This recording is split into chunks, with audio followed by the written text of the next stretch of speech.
happening, MMA fans, and welcome back to another edition of Stare Down MMA TV.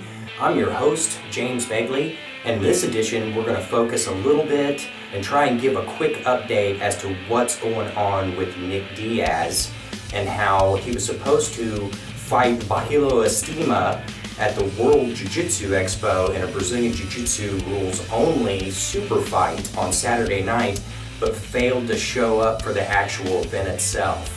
So we as MMA fans, in usual fashion when in regards to Nick Diaz, are scratching our heads, some a little harder than others. I would have to say that Nick is probably and arguably the most enigmatic and favorably the most popular mixed martial artist going today.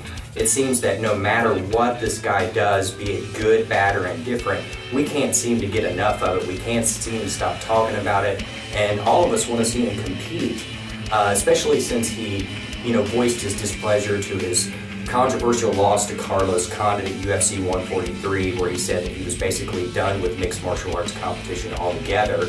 Now he's neck deep in suspension, counter litigation against the Nevada State Athletic Commission trying to get his suspension reversed.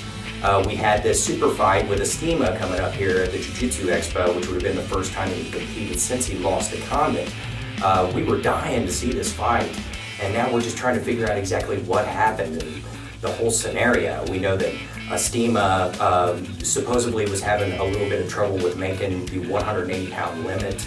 Had to be some weight cut issues. Not quite sure if that had something to do with Diaz's decision to not show up, whether he thought there was no way that the guy was going to end up making weight.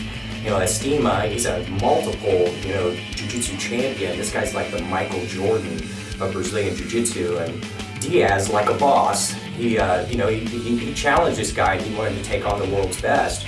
If he was going to lay idle and not fight in mixed martial arts, he was going to at least compete some way, shape, or form to keep his edge. So to take on Estima was quite a jump up. It's a very notable challenge. It's one I definitely would tip my hat to him for that.